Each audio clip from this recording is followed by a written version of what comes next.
Hola, ¿qué tal? ¿Cómo les va a todos? Bienvenidos a una nueva edición de Hipertexto 23. Vamos a pasar rápidamente a nuestra invitada de hoy.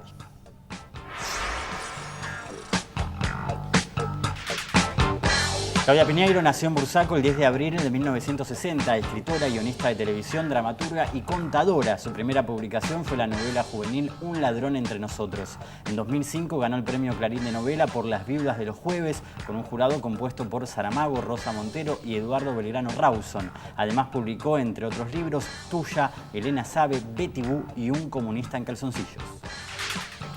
Hay hechos, solo algunos, menos de los que uno cree, que de no haber ocurrido nuestras historias serían otras. Esta frase corresponde a su novela Las viudas de los jueves.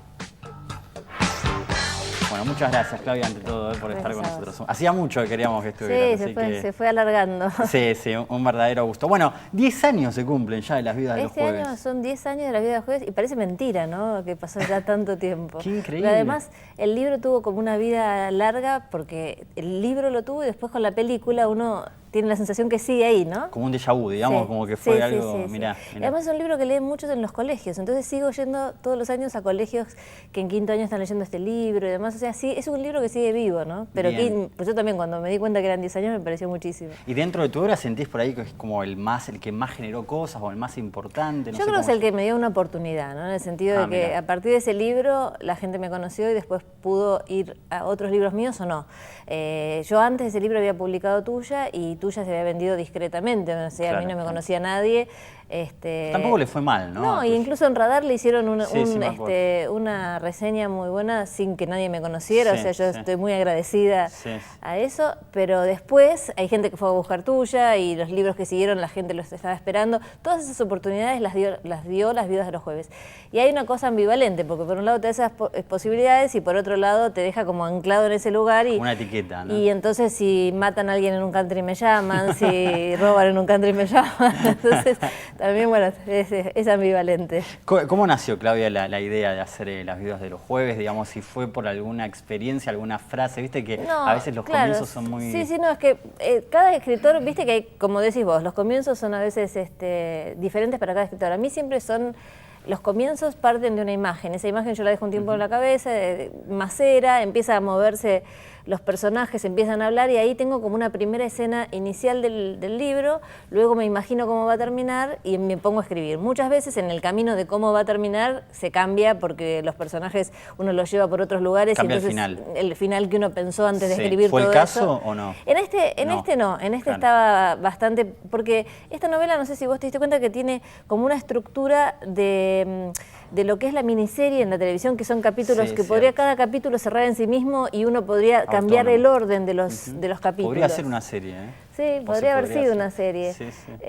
Incluso no lo escribí, es el único libro que no escribí cronológicamente, o sea que escribí distintos capítulos y luego fui viendo cuál era el mejor lugar para ponerlo. Incluso trabajé como viste, trabajan los guionistas en Norteamérica que hacen las escaletas con colores y van poniendo según la locación distintos colores para ver que se compensaran ciertas cosas, ¿no? Trabajé mucho con la estructura, con el mecanismo de lo que es una serie o una película, una miniserie, que sería creo que lo que más se parece a la estructura de la novela.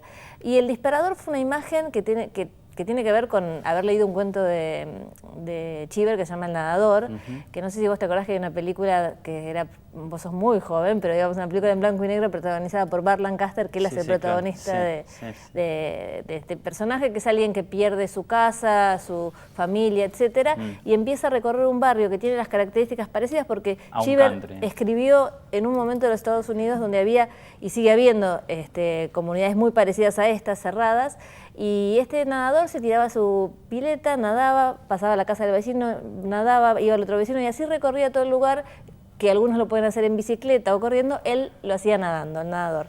Y yo, de verdad, lo que quería escribir era una novela sobre los 90 en la Argentina, ¿no? Y me pareció que un country era un lugar paradigmático para los 90, te permite lo que es el cuarto cerrado del policial, porque si matan a alguien ahí adentro es un cuarto cerrado.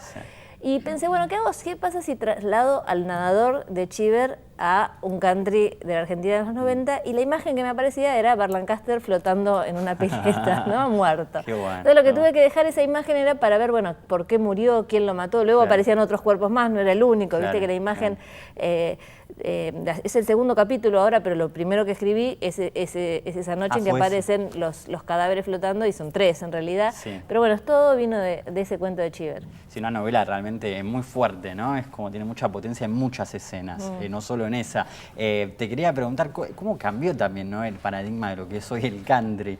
Porque, bueno, aprovechándome de estos 10 años que se cumplen de la novela y que realmente se puede leer cierto análisis hasta sociológico, uno podría pensar en la novela, ofrece, me parece, varias lecturas, no solo la ficción, sino también hasta cierta lectura social. ¿Cómo ves hoy la vida? O sea, ¿tenés alguna idea, referencia de cómo es hoy? Si cambió la vida en un country, en un barrio privado. Yo creo que hoy hay mucho más, ¿no? Hay más, ¿no? O sea, en ese momento, digamos, era... Más exclusivo. Era sí, había cosas chicas, pero había menos cantidad, ¿no? Y ahora hay por todos lados.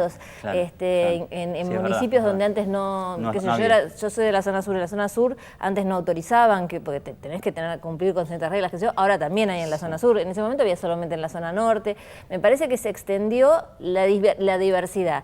Y me parece también que se mezcló un poco más en esa diversidad hay un poco más de mezcla de gente, ¿no? Me parece que cuando yo escribí era bastante más cerrado probablemente el esquema.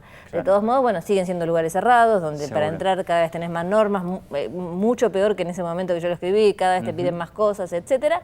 Pero por otra parte hay más mezcla de gente que a lo mejor no encontraba determinadas condiciones en Capital y que hasta a pesar de sus propias ideas de lo que es un country se han ido a vivir, ¿no? Gente que le parecía que nunca se iría a vivir en un lugar así, pero justo, no sé, tuvo un percance que le robaron en el departamento donde vivía y se quedó asustado, ¿no? Como que me parece que le relaja a algunas personas estar en lugares donde vos podés dejar la puerta abierta, relativamente, porque también roban en esos lugares, ¿no? O sea, le pasó hace poco a los suegros de Messi en Rosario y le pasó a mucha gente, ¿no? Tal cual. Claudia, pensaba que muchas de tus novelas, inclusive bueno, en Elena sabe, ¿no? Es como que parte de diversas historias de la vida privada, casi íntimas, en este caso una mujer grande con principios de Alzheimer que se le muere la hija y que se lanza, digamos, a una especie de explicación acerca de qué le pasó. Aparentemente es un suicidio, ella trata de investigar. Bueno, finalmente se termina confirmando algo, no vamos a decir qué, pero digo, como que muchas, lo mismo en tuya, ¿no? Salen como de algo muy íntimo, de un descubrimiento, como es el caso de tuya, para ir a algo mucho más general.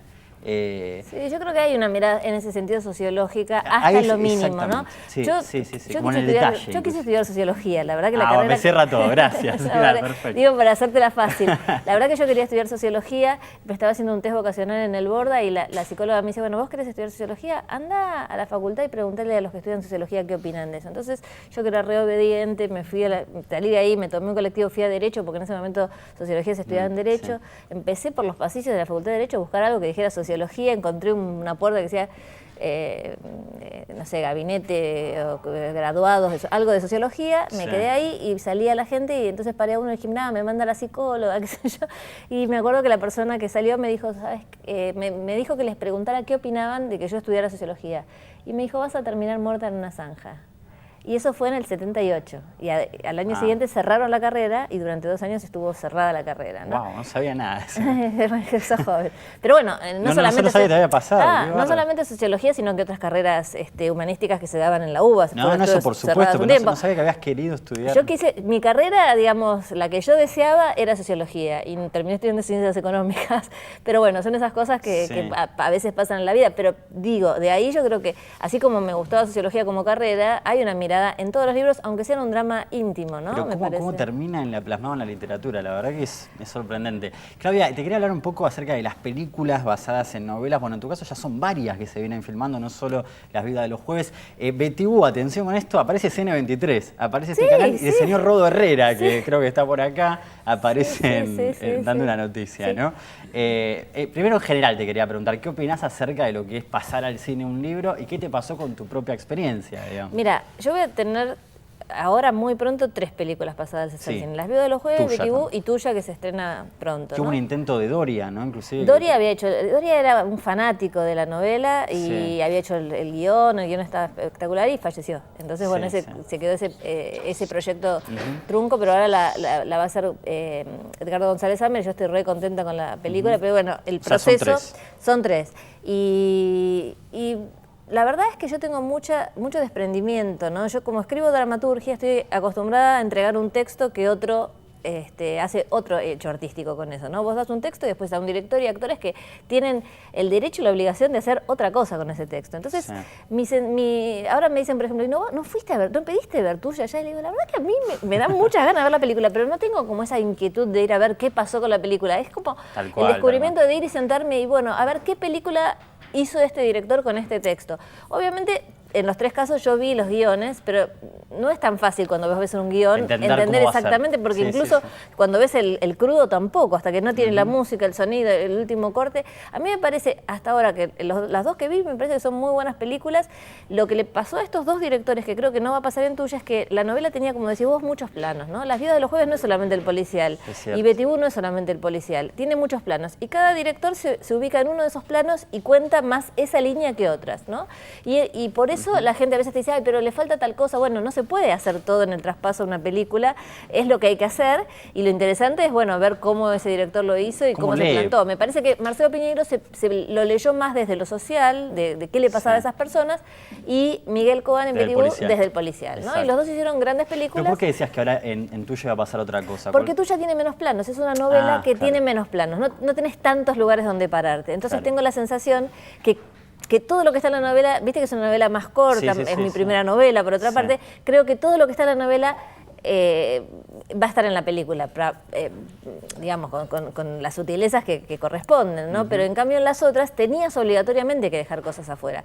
El gran problema de Tuya para pasarlo a película, y que la gente no se da cuenta cuando lo lee, porque te dicen, ay, pero es una película, es que es un monólogo interior, y ahí está el desafío del director de Tuya, pasar un monólogo interior a una película, ¿no? Claudia Piñeiro, un verdadero gusto, gracias estado en Hipertexto 23. Gracias a vos. Gracias también a ustedes por estar del otro lado, nos reencontramos la semana que viene.